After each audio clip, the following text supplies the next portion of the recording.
Nice to actually meet you, Lara. You too. It feels weird doing it over Zoom and not in real life, but It I does. guess it It's is what like it is. it is what it is, and I think it's just a blessing that we can use Zoom and can connect. So Yeah, you got the positives and the negatives, I guess. that's true. This is true. I'm gonna start off by reading the nominations that I got for you because I think they're incredible. I would like to nominate Lara Lalemi for recognition in this important event. I'm nominating her for her tireless efforts to help the School of Chemistry and the university more widely work towards a more inclusive place to work and study. She has demonstrated creativity, energy, and truly exceptional levels of leadership through her work on inclusion, raising the voices of Black academics and students, and outreach. That's just one. So already like, yes. Yeah.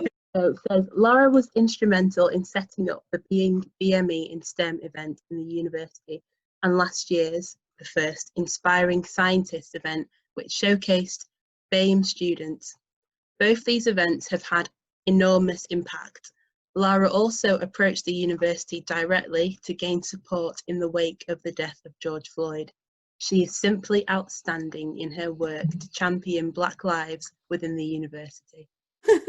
Wow, that's insane. I that it's insane because like when you're doing the work, you never see the like you don't know whether you're doing it right. You don't Yeah. know whether people are with you. Like only the people that you engage with, you know, are with you, Mm. and so it's hard to understand like what you do. And yeah, so it's insane. So at the moment, you're currently doing a PhD in chemistry then? I am indeed in aerosol science. Wow. So it's environmental. So I love the scientific push for understanding of our climate and clouds. And I love working with lasers. I'm not gonna lie, they're pretty, and they're pretty colors. And the science behind it blows my mind every time. And there's so many pioneers. Like our group are doing work on COVID and things like that. So it's really cutting edge stuff. And I always wanted to be at the cutting edge of science and progress. Oh, where to begin? So it's interesting because I have a really interesting relationship with chemistry because I actually didn't want to predominantly go into chemistry. I actually went in it to do medicine afterwards because I didn't originally get into do chemistry. I didn't really think about it. I didn't originally get into do medicine, and then I chose chemistry as a kind of gateway.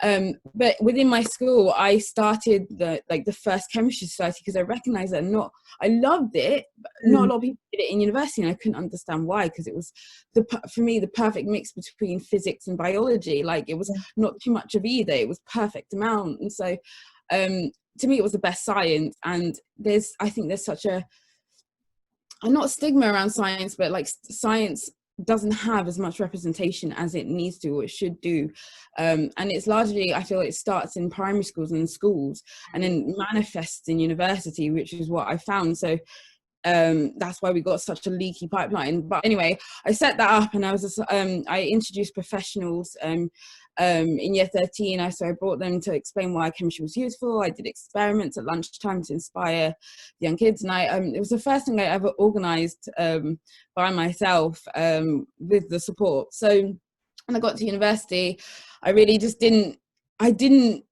start off the way I ended at all. Like I started off being like, well, I'm not going to do very well in chemistry. I don't really believe myself in terms of a scientist. So like, I can't even think about doing a PhD. And then I just took various steps, and I had the best mentors who constantly said, Lara, you can do this. And I don't know if anyone else has experienced this, but it's insane how much someone believing in you, like as well as your parents, your family, your brother, and my mother and my dad are all so encouraging.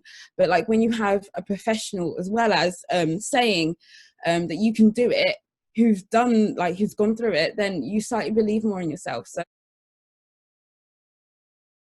I want to do something around diversity in STEM. There needs to be more talk around the fact that we don't talk about it, and like people are still feeling like they can't be themselves at work, really. And I was told, yeah, like it was this way 40 years ago, what do you expect to change? As if like they know that it's a problem, but they don't have the ways to change it, which I refuse to believe. There's always ways to change. You can face stuff and change it, but it's just knowing how and engaging with your student community on how they want to see change. So that's what I wanted to do. That's what really fueled me, because I know my own privilege. I know how much that I was afforded in my life, but still being 3 intersections, also having so little privilege and being oppressed and feeling the oppression of each and every identity I have.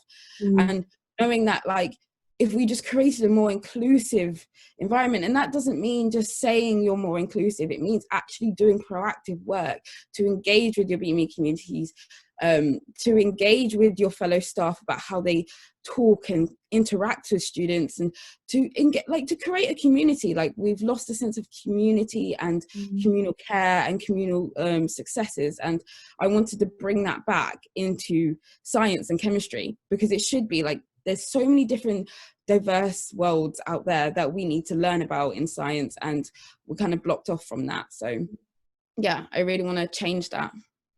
But what I do want to do is create an environment where I am, where I can feel confident to say, come here. So I do know students will be looked after. I do know they will see representation and role models. I do know there'll be facilities and places where they can get involved and to interact with each other as a community.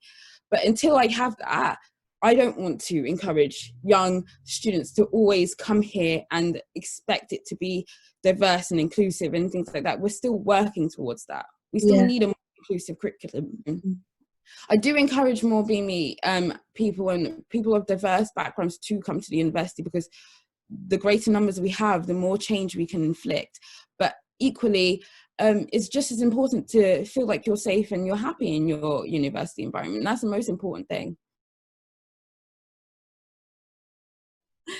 Babasa did a survey of young, I think 84, 83 Black and young people, organisation institutions, to understand kind of career options and career opportunities and what that was viewed like in young people. And I think around 62% said that they knew the jobs or careers they wanted to go into, but they didn't necessarily know how to get there.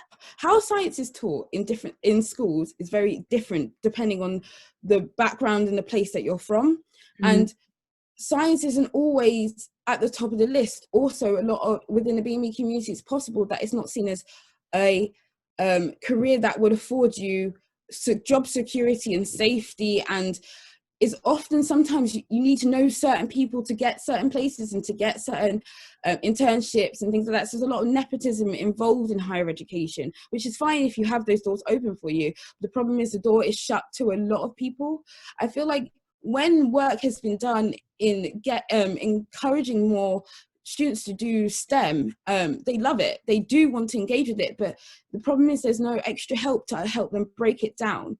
I did physics. I absolutely hated physics because no one gave me the true time to actually break it down to me and say, this is what the fundamentals are.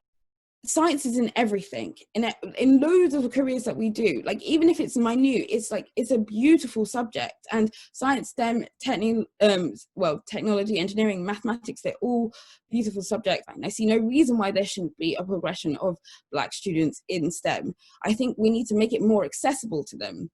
And it doesn't mean just disadvantaging other races. So I know that white low socioeconomic boys are less likely to go to university than, say, some other BME people. It's recognizing in each racial group, because even though race is a social contract, but in each racial group that they have different problems and barriers to going into chemistry. Like, BME is not, it's a homogenous term, but it really shouldn't be, because there's different identities within that and people don't always feel comfortable with that word. But if we started mentorships and sponsorships and scholarships and enabled them to see the beauty of science, you know what I mean? Like, there's a beauty in it, and that's what I'm trying to convey. Like, it's not for everyone, and there's vocational jobs that are also science related, But yeah, just understanding and being more confident in science is what's important, because it's fundamental to a lot of things.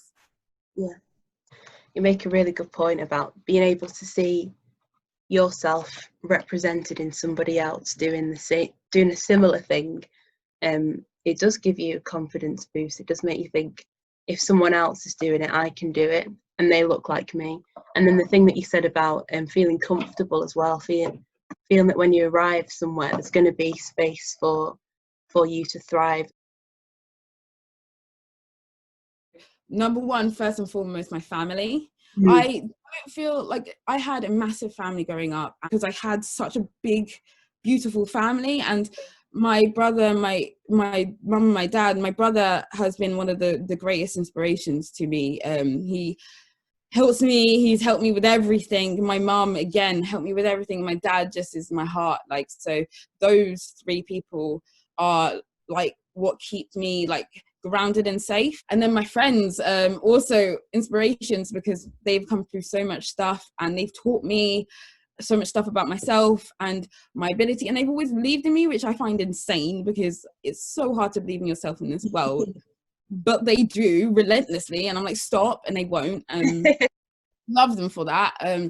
And then it's like all my mentors, like I've acquired like 6 mentors, because I know I need it. Like I need so many different parts of my brain. I'm an artist, I do activist. There's so many different parts of my brain that I need like help with. Like, you can't do this on your own. It's insane. You cannot do this on your own. So it's my mentor Anna Starkey. It's my co-workers like Sarah Cook. Like it's Katrina Karen. Like she is a neuroscientist at the university medical, within the medical. So you've got people from Kiki like Tarifa and Linda and Edson and Miles, who are all brilliant people who inspire me all the time and encourage me in my LGBT QTPOC exploration.